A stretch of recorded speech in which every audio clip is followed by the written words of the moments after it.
My name is Mamta. It's the question of the universe, the appearance of the universe.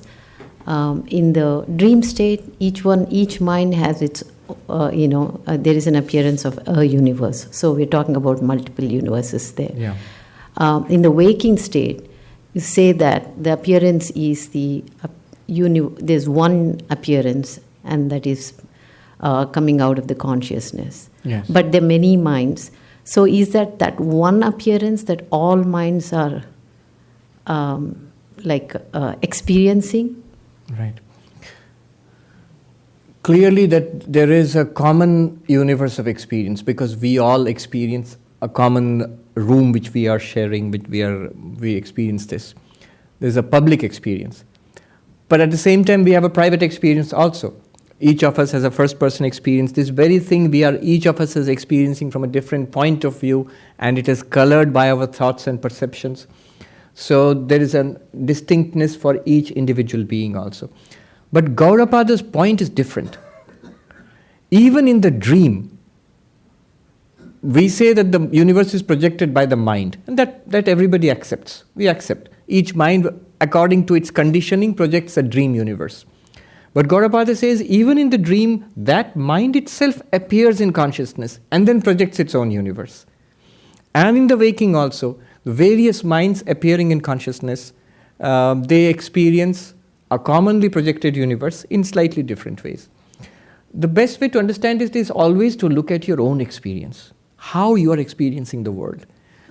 Advaita, the beauty of Advaita is, the more closely you understand it, though its claims seem to be remarkable and radical, the more closely you study it and follow it, you just begin to see it's just reporting a fact.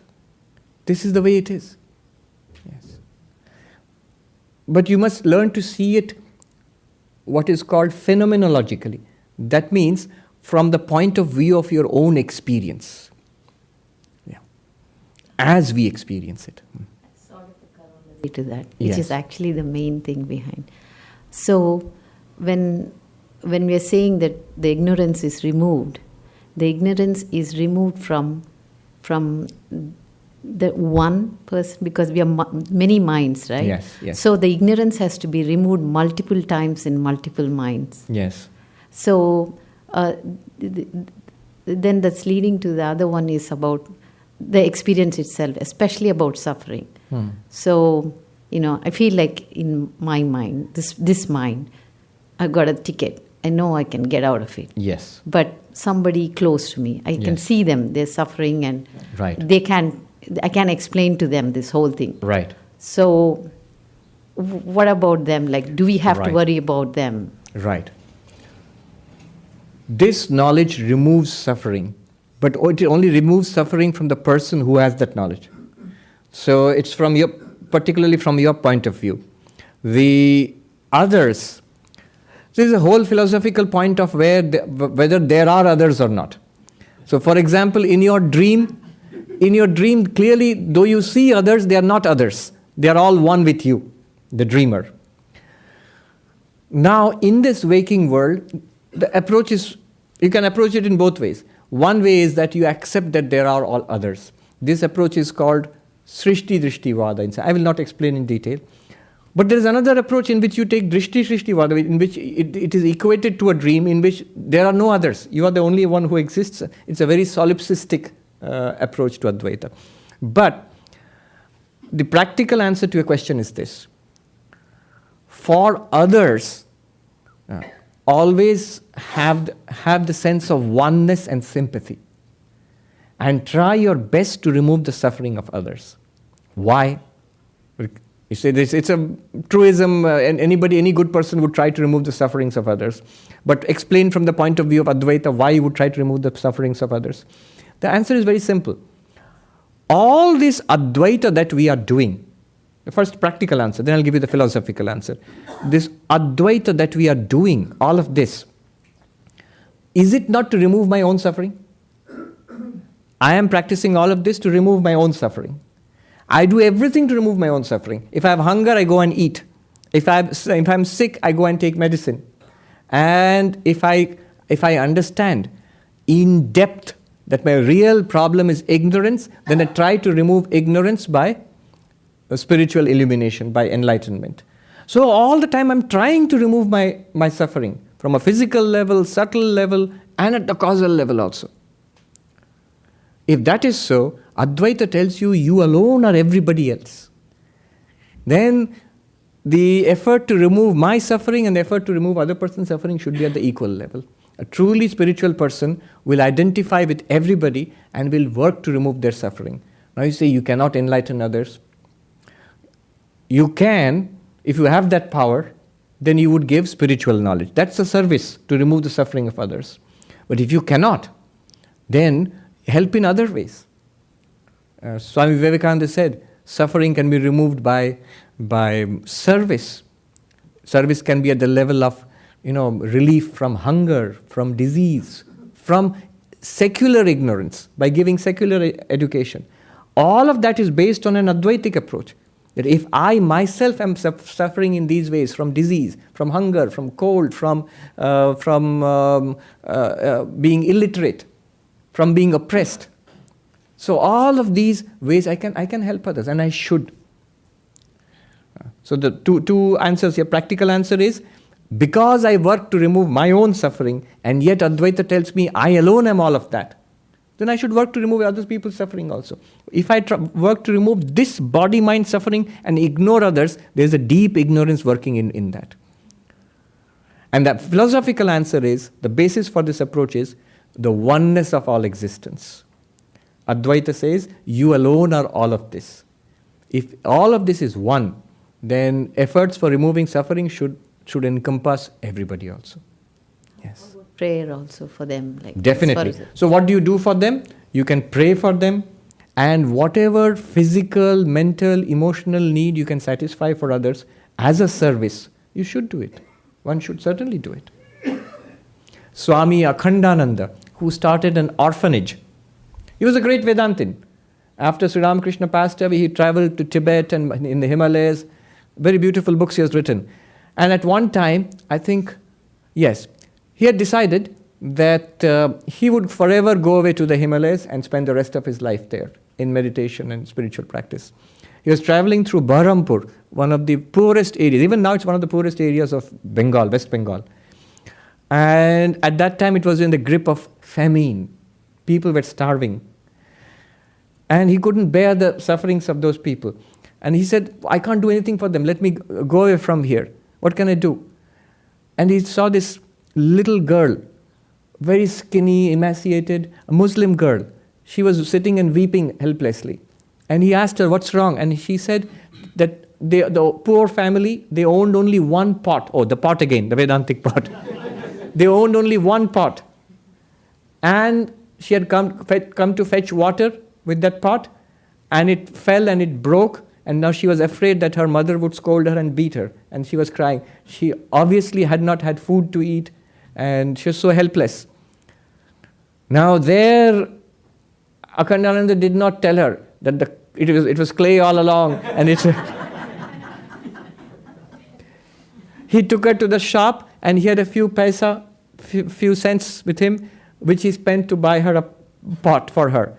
Immediately he was surrounded by a group of hungry children, all clamoring for food, tugging at his robes. And he stayed there that night, and he prayed to Sri Ramakrishna that what can I do for them? And Sri Ramakrishna said, you stay here and wait and see, it will all happen in its time. It's a wonderful work of service which started at that time, the first orphanage of the Ramakrishna order, and the work of service which is still going on. Even now, people in that locality, they call it Baba's ashram. Baba is the old father, that means Akhandananda's ashram. He stayed there for the rest of his life. This great Vedantin who wanted to go to the Himalayas and meditate and spend the rest of his life there, he stayed here. Did he give up the Vedantic point of view? Not at all. This was a flowering of the Vedantic point of view. One great Vedanta scholar, Pramada Das Babu from Kashi, he wrote a letter to Akhandananda slightly critical about him. He said, you are monks. You wander the land and you beg for your food and you teach spirituality. You give talks on Mandukya. Why start all these schools? And these are meant for people in the society. This is not your work, Swami. Akhandananda wrote back a fiery letter. He said, that one existence, which we talk about in Vedanta, I see that in the poor and the hungry, in the tears of the helpless. If this life is spent in service to them, to Brahman in all of these forms, and for that I have to go to hell, I'm ready to go to hell many times over to serve my Lord in all of these forms. Now, this is real Vedanta. This is the real flowering of Vedanta. It follows directly from the teachings of Gaudapada also. Thank you. One good way of answering these questions is always look at the lives of enlightened people. Those whom you consider enlightened people, what did they do? Questions? Don't be afraid. Come. Anybody?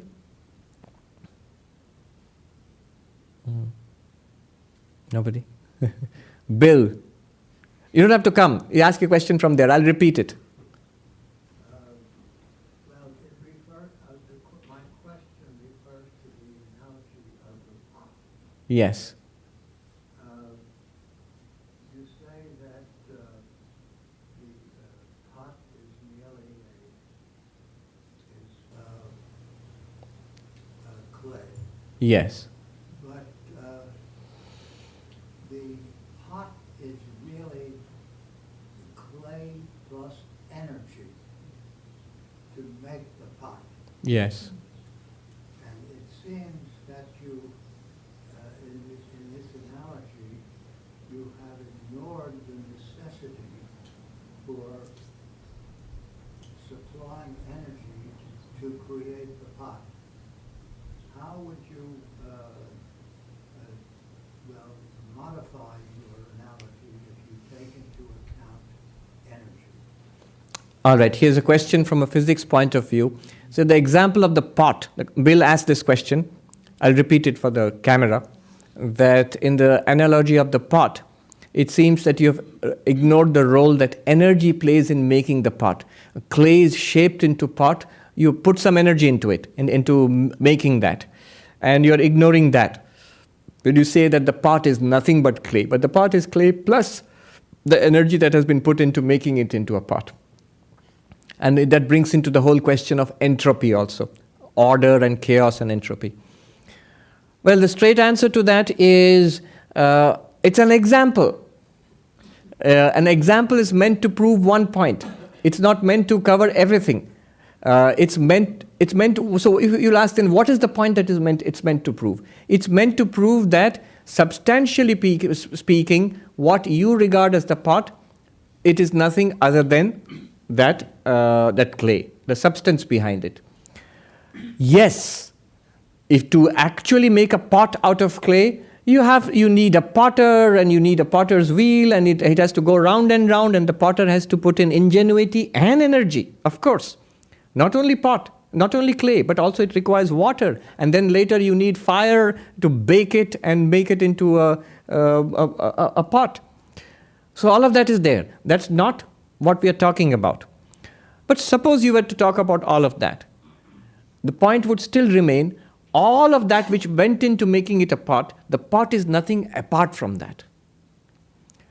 Even commonsensically, if you look at it, if somebody says, it's not a pot, it's clay plus energy. That's not how we normally look at it. We look at it as a pot. Yeah. The point would still stand. Yes. That book I would really highly recommend. Why Does the World Exist? Jim Holt. Yes, come. My name is Abhijit. Yes.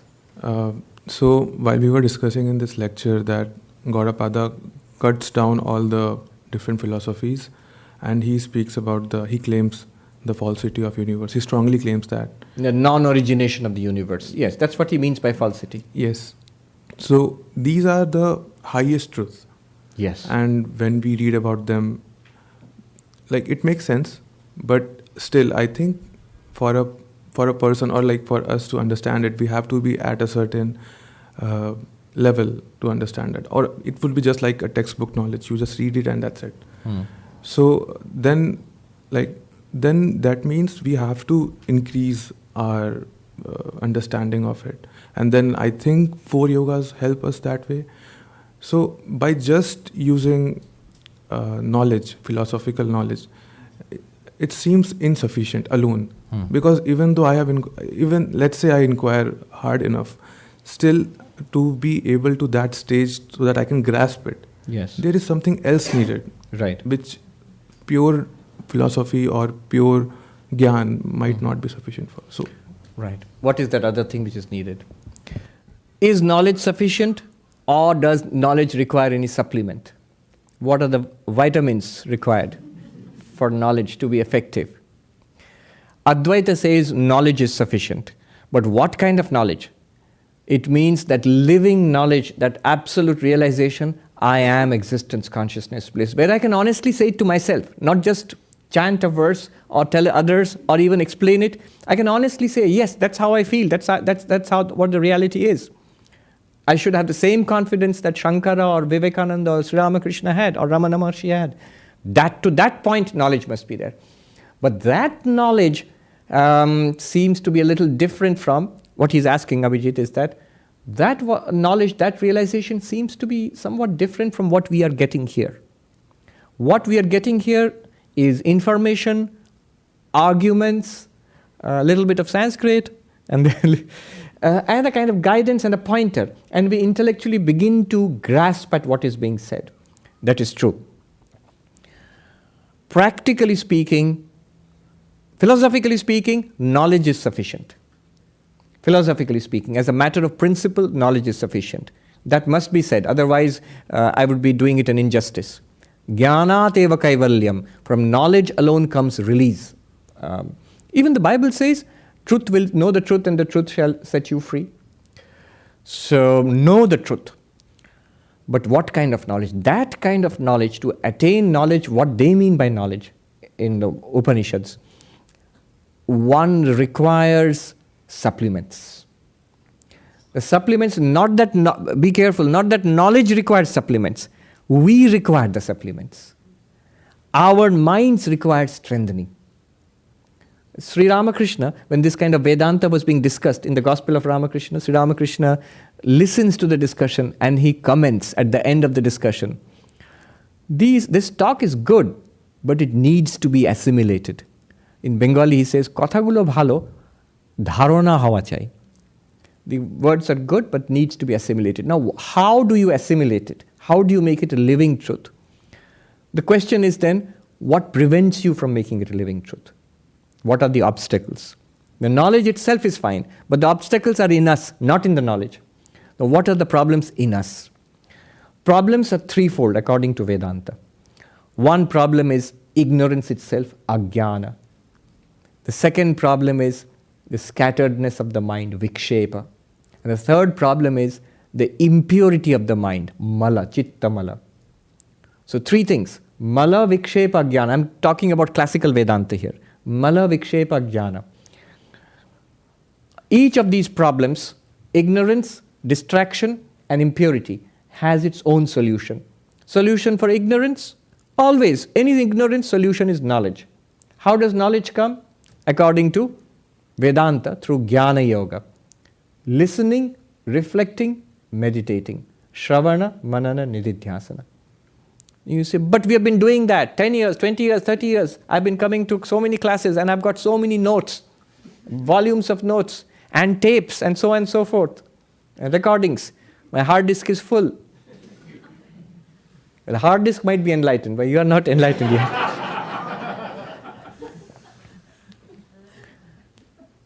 Then what is the problem?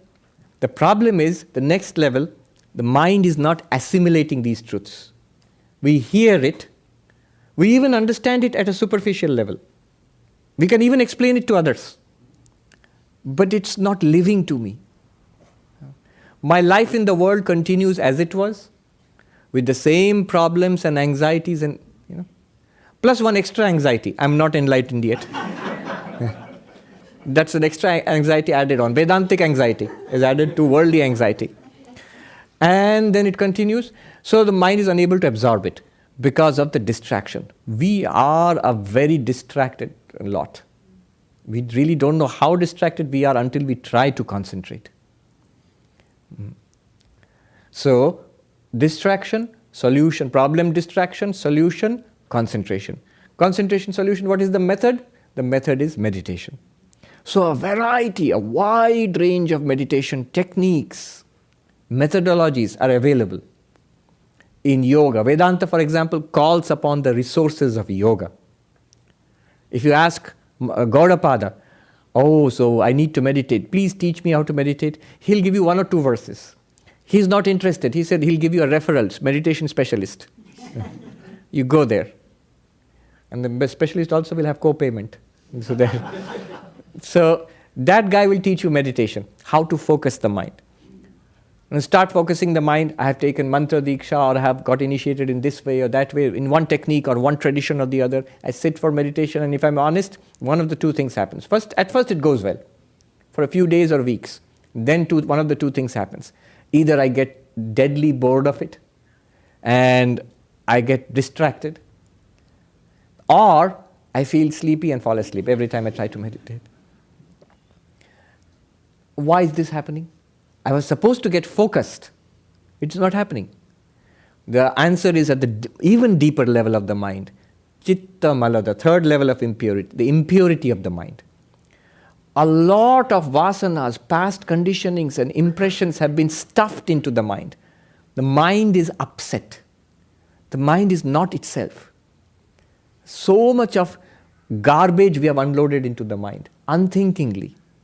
See, if you go to the dumpster there, nobody is going to think of, unless it's an insane person, nobody is going to think of putting your hands in the dumpster and taking out something and putting it in your mouth. Even the thought of it makes you feel sick. If you do that, your stomach is going to be upset immediately. But we are reaching into the dumpster of the world and pulling out things and putting it into our minds indiscriminately. How? Through the eyes, through the ears. Whatever somebody says, we take in, especially if it is about me. Something good about me, I want to listen. Something bad about me, even then I want to listen. I'm even more interested in listening about.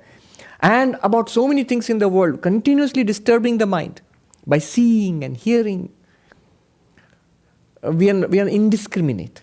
We discriminate about what we eat, but we are indiscriminate about what we eat with our eyes and ears. Ahara is not only with the mouth, ahara is with the senses also.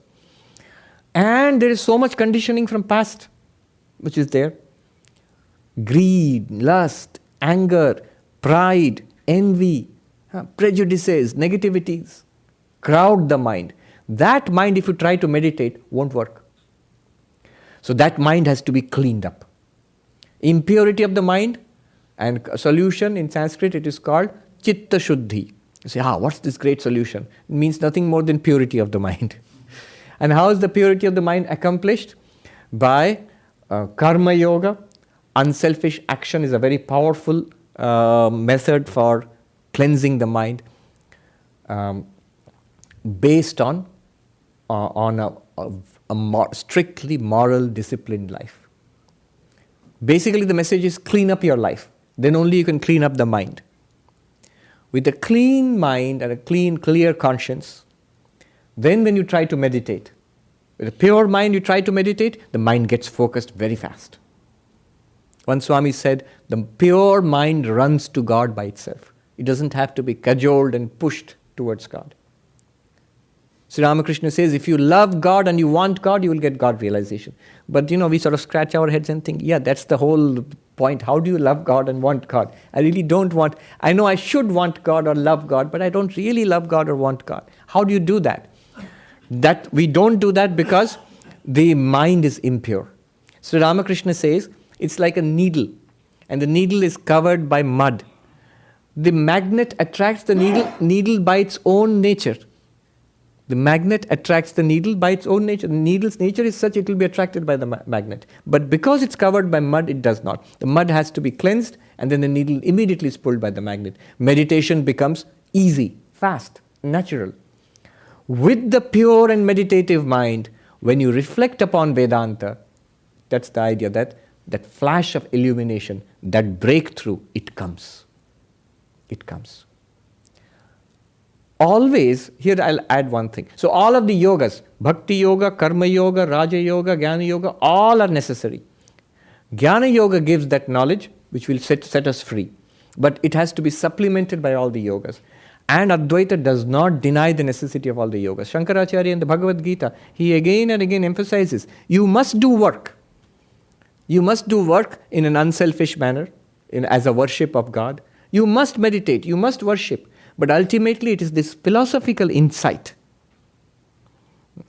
So really, does anybody say philosophy will enlighten you? Swami Vivekananda clearly says, each soul is potentially divine. The goal is to manifest this divinity within. Do it by, the first thing he says, by philosophy, that is Jnana Yoga. By psychic control, that is dhyana, meditation. By love, that is Bhakti Yoga. Or work, that is Karma Yoga. By one or more or all of these and be free, that is the whole of religion. Books, temples, doctrines, churches are secondary details. Best definition of religion I ever heard. Comprehensive, precise and to the point. So all the yogas are useful. If we do not do all those other things and only listen to Vedanta talks and read books, we will come to the feeling that I have learned something very clever, very intelligent, very, very nice. And yes, I am the original Buddha. But still I'm miserable and weeping all the time. What is the use of a weeping Buddha? Not a very attractive picture. So the original Buddha should be peaceful and serene and happy. And that's what pulls other people, that yes, this person has found something which will be of use. I have met very Swamis who were enlightened. And one feeling I would always get is, I want what you have. It's incredibly attractive, this thing, that such a thing is possible. Not only are you uplifted, but everybody else around you is automatically, just by your own presence. Such a thing is possible. But it requires all the other practices too. Thank you, a very good question. Often the way I teach, many people have this question that, yes, we begin to get what you're talking about, but it doesn't seem to make a difference in our lives. It seems awfully difficult.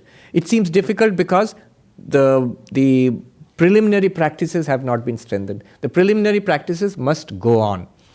But one thing I will stress, remember, it all boils down to this one breakthrough. You must make the breakthrough and realize that you are this self, this pure consciousness. Even if I'll go so far as to say, even if the other preparations are not complete, the breakthrough can still be made. All that you have to do is afterwards you have to complete those preparations again. How does it work? All the other yogas prepare the mind for this breakthrough, for this enlightenment. If the mind is ready, the enlightenment comes. And it's done. Nothing really more needs to be done. But if the mind is not ready, and enlightenment still comes, it's possible. Enlightenment still comes. Then what you need to do is to get the full benefit of that enlightenment. Those same preparations have to be gone through. This has been very nicely analyzed in a text called Jivan Mukti Viveka, the analysis of freedom while living.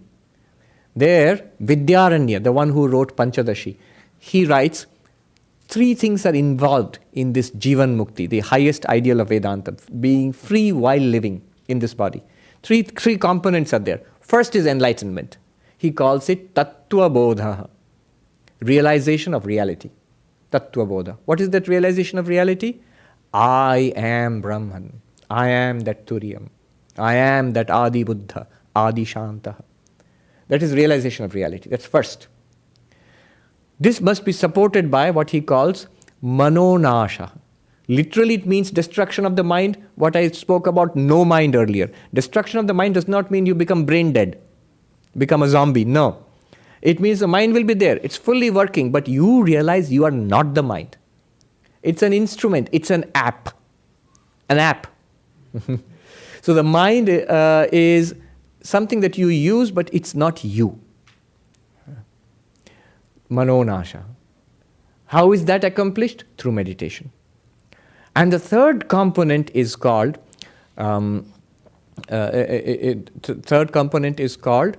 Vasanakshaya. That means, it literally means decay of desire. Basically, purity of mind. So that's what I just mentioned. 3 things. Ignorance removed by enlightenment, distraction removed by concentration, impurity removed by purity. Yeah, there's a question there. Please come. Please keep track of the food situation. Can you repeat the sentence, last sentence here? Please repeat the food situation. Yes.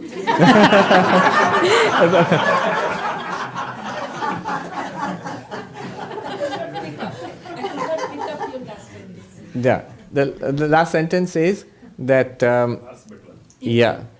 remove the ignorance by knowledge, by enlightenment, remove the distraction by concentration, and remove the impurity by purity of mind. Yes. These are the 3 components of Jivan Mukti. Before you ask the question, one more point. Somebody may ask, suppose you just said that it is possible to be enlightened and yet other things may not be complete. What will happen to such a person? Vidyaranya discusses this. He says, you may actually get it, that you are Brahman, seriously in a very deep sense. But if the other preparations are not complete, you will not be easily able to manifest that knowledge in your life.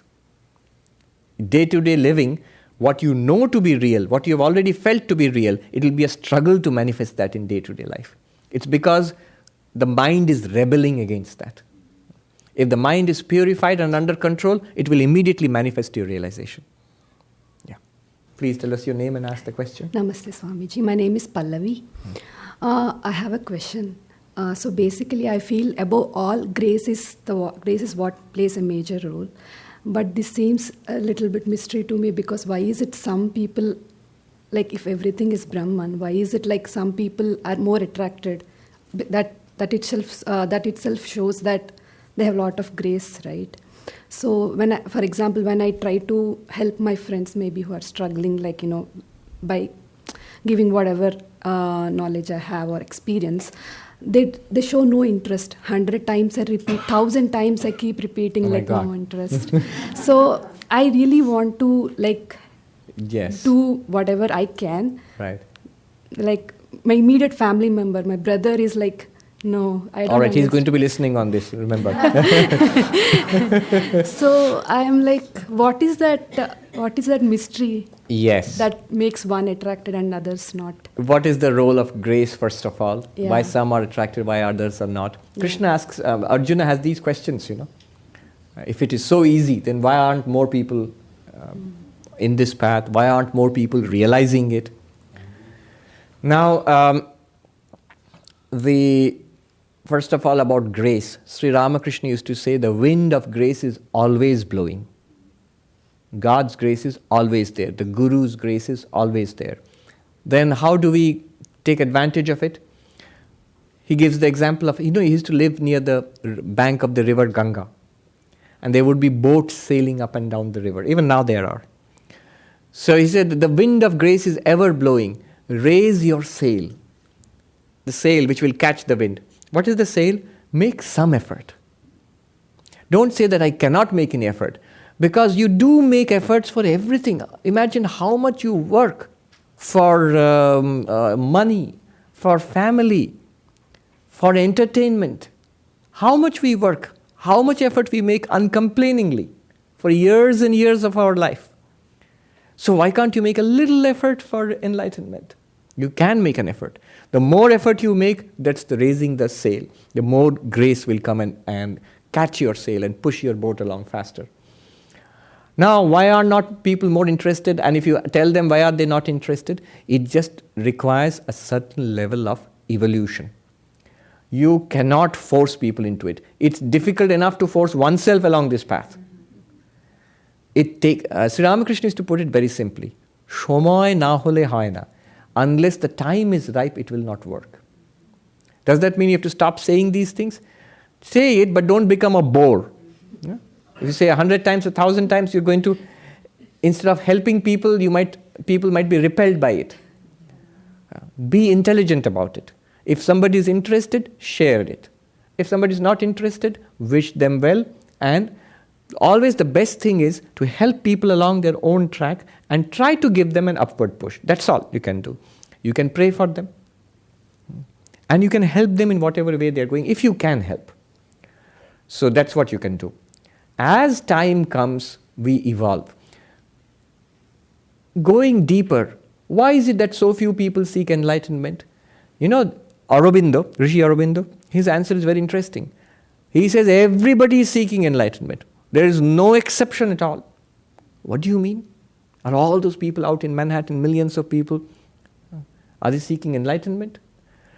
They are seeking it in their own way. We are all seeking it in our own way. We are seeking happiness. We are trying to overcome misery. And the problem is, we are somehow convinced it lies outside us. The one thing that Gaudapada again and again wants to show is that what you are seeking lies within you. Within you means in your own experience. What lies within you?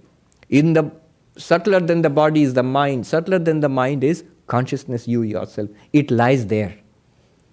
But we don't focus inwards. Our minds and senses are turned outwards and we are convinced it lies somewhere out there. Though nobody till today has reported that I have got perfect satisfaction from money or relationships or name and fame. Nobody. Nobody reports that. Some pleasure is there, but nothing permanent and lasting. And yet we pursue it. People ask, no, but this is all that there exists. Is it possible at all to get permanent happiness, completely overcome suffering? Is it at all possible, or is it a pipe dream? It is possible. So many enlightened people have reported this. What suffering does Sri Ramakrishna report? What suffering does Vivekananda or Holy Mother or Ma Sharada or Ramana Maharshi or others, what suffering do they report? No, they have transcended suffering. One sign of being enlightened is you don't complain or grumble anymore. So, people are seeking the same thing which a spiritual seeker is seeking. But they are seeking it in an unwise way. They are seeking it in the wrong place. In the most evident, it's not their fault, it's most evident, it's right there outside. A young person sees the world in front of him or her, graduating from college. Here is the world, career and relationships and name and fame and achievement and travel and entertainment and enjoyment. Grab it with both hands. And Sri Ramakrishna says, yes, go ahead. Grab it with both hands, but be intelligent about it. Ask your mind, what did I gain from this? And don't keep repeating the same thing. One must go ahead. I saw this. Sri Ramakrishna he once wanted an expensive shawl. And he asked, that was like the height of luxury at that time. So Mathur Babu, who provided him with these things, he got an expensive shawl, which was very expensive in those days, from Benares, and gave it to Sri Ramakrishna. And Sri Ramakrishna put it on and walked around happily, and he told his mind, see, this is the intelligence part of it. He told his mind, oh mind, look, this is what people call an expensive shawl, and they put it on and become proud and forget God. The moment he said this, he couldn't bear it anymore. He took out the shawl and threw it on the ground. And he was not satisfied with that. He spat upon it, and then he jumped on it. And then he was about to set fire to it when Mathur Babu came and rescued the poor shawl. Now that is the intelligence part of it. That one must go ahead, don't stop there. That is why people don't. Always try to help others, spiritually, if not spiritually, if possible, in any other way, emotionally, materially, whatever, and try to give them an upward push. Person is too lazy and just taking life easy. Seems to be happy. That's not happiness, that's tamas.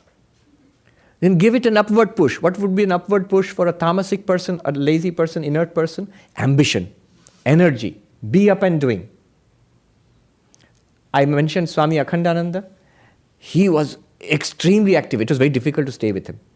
Ordinary people would find it impossible to stay with him. He was like a volcano of energy and dynamism. And he couldn't bear laziness and slovenliness.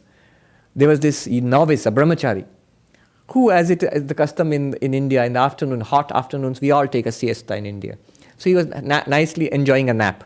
And Akhandananda chanced upon him and said, what is this? You've become a monk and you're sleeping in the daytime. Shame upon you. Do something.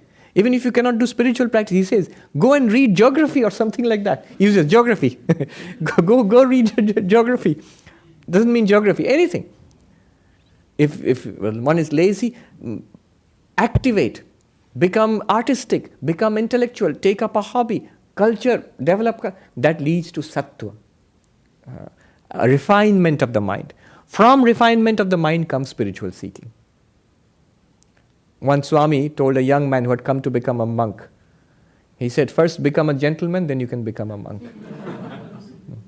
What he meant was a certain amount of cultivation, achievement in life. Another Swami, a tough old monk, whenever young men would come to, I saw that happening, would come to become a monk, he would say, what do you want? Well, what have you come here for?